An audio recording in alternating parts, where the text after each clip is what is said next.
Okay, so this is going to be my first figure discussion in quite a while. This is Godzilla versus. This is from Godzilla versus Megalon, which came out in 1973. And the Godzilla I have here is from Godzilla versus Gigan, which was the previous movie. Gigan actually does reappear in this movie. It is Megalon and Gigan versus the tag team of Godzilla and Jet Jaguar. So, personally, I don't really like the character of Jet Jaguar. I know that Jet Jaguar has its fans, but I don't consider myself among them. I think the colors of the character are quite garish. I think the very concept of it is silly, and I'll get into that a little bit more.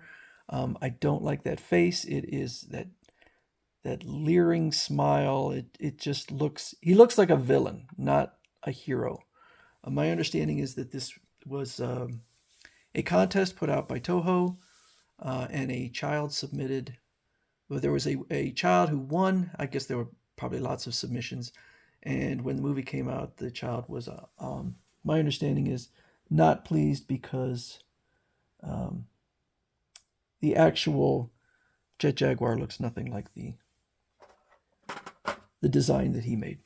So anyway, is it a good interpretation? Yeah, I think it's really good. And I did buy it because, as much as I'm not a fan of Jet Jaguar, he is a part of the Godzilla history. I would have much preferred a Megalon figure, even though Megalon is also not a great design.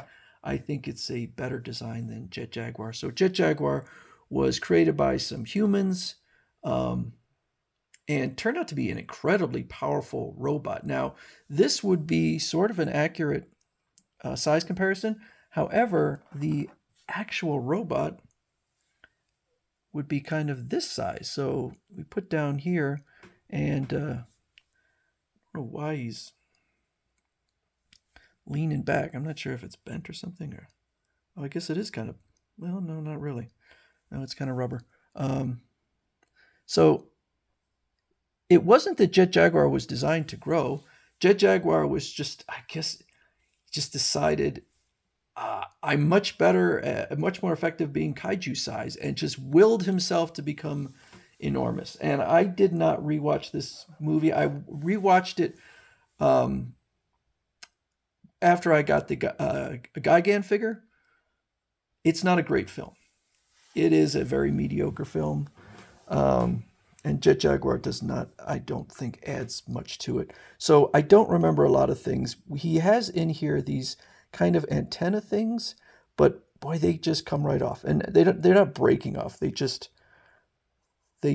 pop out really really easy. So I don't remember what the usage was of these, but I'm going to remove them because they don't really serve any purpose, and they're not helpful when I'm trying to show the articulation. So there's a second set, and I assume that's because either Bandai figured that these would be easily broken, or because um, they thought they would easily be lost. So the figure comes with um,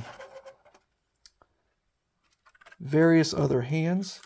So we have some more hands, and you can see up here the the spare and I don't know what they are. Um, there was another piece, and I can't find it now. There's I'm going to show it in just a moment. I have no idea what this is. Okay, and in the instructions, so we have a few things. First of all, the antenna. It shows how they lift off. Then there's this other antenna. I don't know how it's supposed to go in. I don't see any hole in there. Now, it looks like there's something here, but that's not a hole. Okay, so I'm not sure. I can't read Japanese, so I can't tell what we're supposed to be doing with it. I don't know what we're supposed to be doing with this thing. And it almost looks like,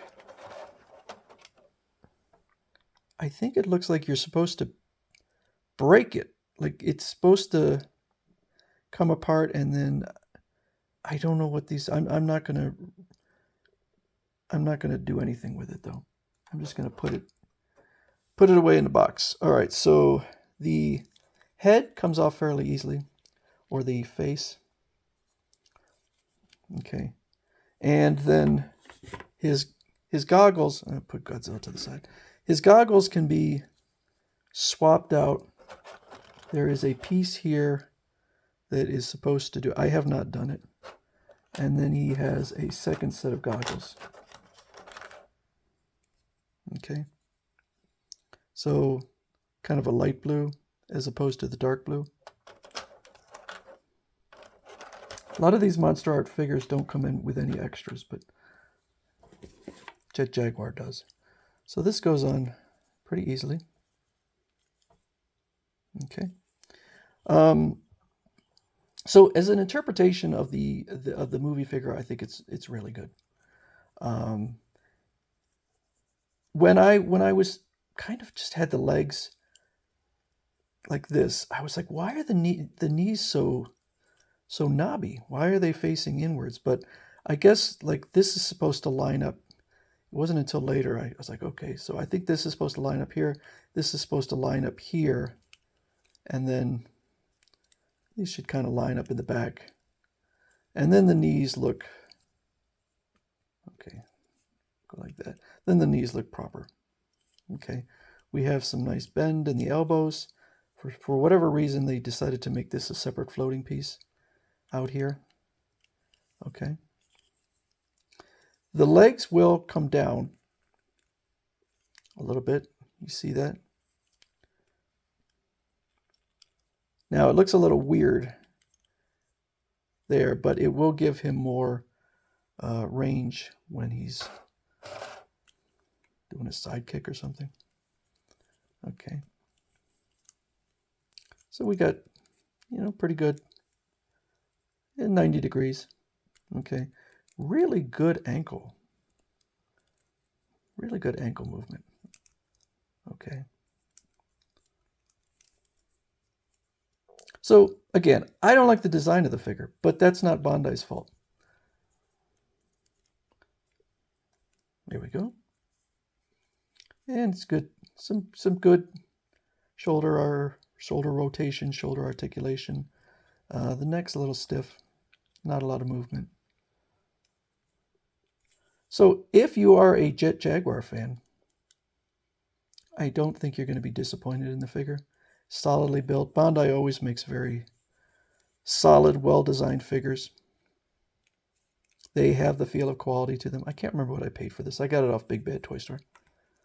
But I think that for someone who is a Jet Jaguar fan, you're not going to be disappointed. And I think for someone who's just a big Godzilla fan and you want a figure that is part of the Godzilla history, I think this is nice. Now, it really does look like more of a S.H. Figure Arts figure than a Monster Arts. I've never had another Monster Arts figure that looked so humanoid. Here's the box. Okay, I like that box, even though it doesn't. Every other Monster Arts figure I have has what do you call it? A window on it, so you can see the figure. This one does not. But I think it really is evocative of the 1970s with the patterns back there, the colors, and I just think it's a really, really nice box. And it's quite small, you can see. It's no bigger than it has to be. So thank you for that. And it's just really nice. I am not displeased at all with this figure. I knew what I was getting. I knew that it was Jet Jaguar, but I think that I cannot say that Bandai did a bad job. They certainly did a great job of creating a figure for a character that I'm not really that big of a fan of. So I give it high marks. Great interpretation and a very solid figure from Bandai and their S.H. Monster Arts lineup.